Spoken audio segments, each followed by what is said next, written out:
মা বাবার হাসি দেখতে কার না ভালো লাগে। আর সত্যি আজ এতটা খুশি লাগছে তোমাদেরকে বলে বোঝাতে পারবো না। যাই হোক, খুশির সাথে একটু দুঃখেরও বিষয় ছিল। তো চলো ভিডিওটা শুরু থেকে শুরু করা যাক।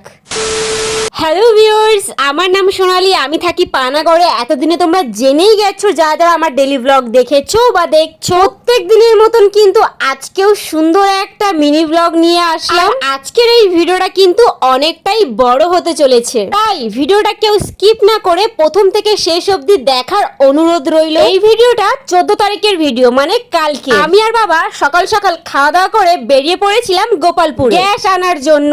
আর বেরিয়ে তো পড়েছি, কিন্তু এত রোদ গরম বাইরে, আমি তো ভাবছিলাম আমি না হয় একটা দিন রোদে বেরিয়েছি, কিন্তু যারা যারা বাইরে মানে রোদে কাজ করে তাদের কি অবস্থাটা নাই হয়। আর এখন তো তোমরা জানোই যে কি পরিমাণে গরম পড়েছে, তার উপরে আবার এত গ্যাসের সমস্যা। এত দূর থেকে যাওয়ার পরে গ্যাস তো পেলামই না। গ্যাস পাইনি তো কি হয়েছে, অনেক কথা শুনে এসেছি। জানো তো এখন এতটাই কষ্ট হচ্ছে, আমাদের সবার তো গ্যাসের অভ্যাস হয়ে গেছে, আর এখন যখন গ্যাস নেই কাঠে রান্না করতে হচ্ছে, তার উপর আবার এত গরম। জানি না এই 10 দিন কি করে রান্না করব, কারণ গ্যাস অফিস থেকে আমাদেরকে বলেছে 10 দিন পরে গ্যাস বুক করে তারপরে যেতে গ্যাস নেওয়ার জন্য। আর যেহেতু বাড়িতে এসেছি খালি হাতে, আর আমার মায়ের মুড একদম কি বলবো, রেগে পুরো ফায়ার আমার মা আমার বাবার উপর। এখন কি করব বলো, গ্যাস না দিলে আমরা কি করতে পারি, তাই না? জানি না এই গ্যাসের প্রবলেমটা কবে ঠিক হবে। যাই হোক, গোপালপুর থেকে আসার পর স্নান খাওয়া দাওয়া সেরে পুকিকে নিয়ে একটু আদর করে আমরা বেরিয়ে পড়ি পানাগড় বাজার, কারণ তার পরের দিনই হলো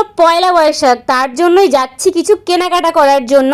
আর হ্যাঁ, নিজেদের জন্য কেনাকাটা করতে নয়, মা বাবার জন্য গিয়েছিলাম কেনাকাটা করতে আমি আর বোন। আর পানাগড় বাজারে এসে দেখছি এত ভিড়, মানে সোমবার বাজারে যেমন ভিড় হয় তেমন কালকেও মানে মঙ্গলবার ভিড় হয়েছিল। আর এখানে দেখো সেল চলছিল, 150 টাকা যা নেবে সব 150 টাকা। আর এইদিকে আমাদের পুকি সোনাকে দেখো, এত গরমে ঘেমে একদম জল হয়ে গেছে মেয়েটা। আর জানো তো আমাদের পুকি সোনা কোথাও গেলে এক ফোঁটাও কান্না করে না, ও ঘুরতে এতটাই ভালোবাসে। যাই হোক, কেনাকাটা কমপ্লিট করে আমরা যেই টোটোতে উঠবো তখনই দেখছি বাস পেয়ে গেছি, তাই আমরা বাসে চেপে পড়ি। আর আমাদের পুকি সোনা এই প্রথমবার বাসে চাপলো। জানো তো মনে মনে ভাবছিলাম যে কতক্ষণে বাড়ি যাব আর মা আর বাবাকে গিফটটা দেবো, কারণ মনের মধ্যে এতটাই আনন্দ হচ্ছিল। প্রত্যেক বছর মা বাবা আমাদের সবাইকে মানে 3 বোনকে কিছু না কিছু দেয়, নিজেদের জন্য কখনোই কিছু কেনে না, শুধু আমাদের জন্যই কেনে। তাই আমি আর বোন মিলে ঠিক করলাম এবছর চলো মা বাবাকে কিছু গিফট দেওয়া যায়। যাই হোক, আজকের ভিডিওটা এতটুকুই। ভালো লাগলে সবাই লাইক করো।